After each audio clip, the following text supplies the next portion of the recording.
सत्याकलन मंत्री, सबसे पहले किन बातों से प्रभावित होकर आप लोग जन स्वराज का दामन थामे?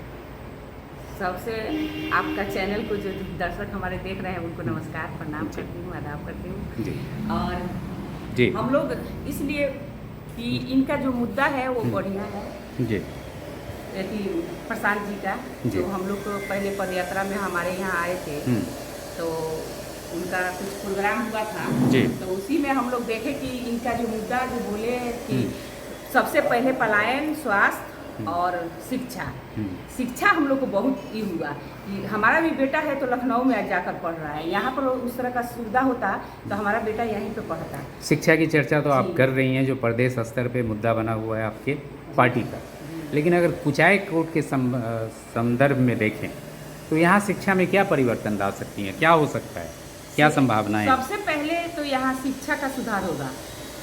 क्या संभावनाएं हैं शिक्षा सुधार की? संभावनाएं क्या सुधार होगा? जब हमारा जन स्वराज पार्टी जब जीतेगा, जब सत्ता में आएगा तो हम लोग सबसे पहले यहाँ हम लोग अच्छा कोई यूनिवर्सिटी कॉलेज बढ़िया खोलेंगे और उसमें बच्चे सब पढ़ेंगे जी। और सबसे पहले तो है कि प्रसाद जी कह रहे हैं कि 15 साल का जो बच्चा है, अभी तो सरकारी स्कूल का जो दशा है वो तो देख ही रहे हैं कि बच्चे सरकारी स्कूल का पढ़ के एक चपरासी का भी नौकरी नहीं होगा नसीब उनको, और तो गुणवत्ता बढ़ेगी जी। और हम देख रहे हैं कि प्राइवेट स्कूल में अगर बच्चे नहीं पढ़े तो कुछ भी उन लोगों को समझ में नहीं आएगा। तो इसलिए कि पहले वो प्रशांत जी कह रहे हैं 15 साल का जो बच्चा है, कोई भी हो, यहाँ के किसान मजदूर कोई भी अपना बच्चा को अगर पढ़ाना चाहता है, 15 साल के नीचे का है, वो प्राइवेट स्कूल में भी पढ़ा सकता है, जब तक शिक्षा सुधर नहीं जाता है, जब तक शिक्षा का व्यवस्था अच्छा नहीं हो जाता है तब तक। पलायन पे भी आप जोर दे रही थी, पलायन तो रोजगार सृजन की क्या संभावना है कुचाई कोर्ट में? ऐसे कि देखिएगा कि बहुत सारे लोग यहाँ से गुजरात, पंजाब, हरियाणा जाते हैं कमाने के लिए और 10,000 12,000 की नौकरी करने के लिए अपने बाल बच्चे से बिछड़ जाते हैं और छोड़ के जाना पड़ता है, और वो जाकर और उतने ही पैसे के लिए वो जाते हैं दूसरे राज्य में, दूसरे जगह पर वो काम करने के लिए। और प्रशांत जी कह रहे हैं कि हम यहीं पर 10,000 से लेकर 12,000 का हम यहीं रोजी रोजगार देंगे कि लोग यहीं अपने परिवार के साथ रह के और काम कर सकता है। तो रोजगार तो वो बोल रहे हैं, लेकिन कुचाई कोर्ट में ऐसी कोई संभावना है क्या? उद्योग धंधा अभी सासा मुसा मिल है, अभी बंद पड़ा है।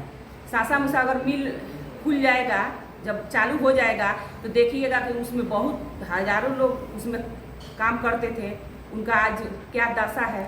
इन मुद्दों की तो चर्चा आपने की, लेकिन जो 5-6 माह में जिस तरह से जन स्वराज का जनाधार बहुत तेज़ी से बढ़ा है जी, दावेदारों की संख्या भी बढ़ गई है। अब ये जो कुचाई कोट विधानसभा है, वहाँ से गंभीर रूप से भी अगर ले लें, आधा दर्जन दावेदार अगर हैं, तो अगर किसी एक को प्रत्याशी बनाया जाए, उदाहरण स्वरूप सपोज आपको प्रत्याशी बनाया जाए, तो अन्य लोगों से सामंजस्य कैसे बैठेगा? हमारा प्रत्याशी दमंग नहीं होगा, अपराधी टाइप का नहीं होगा। हमारा प्रत्याशी सुशील, अच्छा प्रत्याशी प्रशांत जी बोले हैं कि हमारे पार्टी में बढ़िया लोग आएंगे, सही लोग, सही सोच वाले लोग, समूहिक प्रयास से ही कुछ होगा।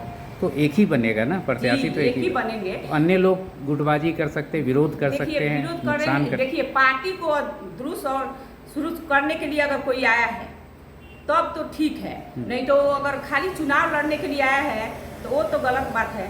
हम लोग तो लगे हैं पार्टी के लिए, हम लोग को चुनाव नहीं लड़ना है। मैं भी भरी थी, लेकिन हमको चुनाव नहीं लड़ना है अभी स्थिति परिस्थिति को देखते हुए। तो हम लोग चाह रहे हैं कि हम लोग पार्टी को पहले बढ़ाएं, यहाँ पार्टी का विस्तार, मतलब कोई गुटबाजी नहीं होगी, कोई अंतर विरोध नहीं होगा, कोई अंतर विरोध पार्टी नहीं नुकसान नहीं। हाँ, कोई किसी को कुचाई कोर्ट की जो मतदाता है आपके नाम की भी चर्चा कर रही है संभावित प्रत्याशी के रूप में।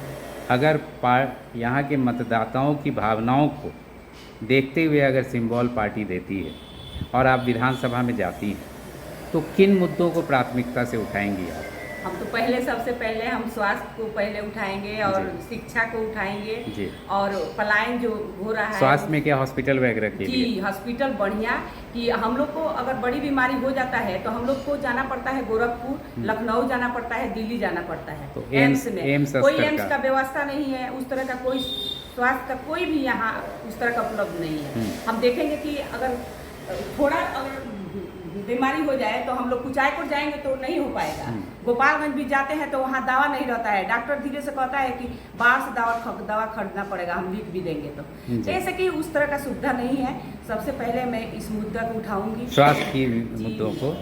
2000 और किसान लोगों के लिए भी उठाएंगे हम लोग। किसान लोगों के लिए आज देख रहे हैं कि गन्ना जो रोकते थे और मिल बंद है, तो जगह जगह पर मिल जो बंद है वो खुलवाने का काम करें।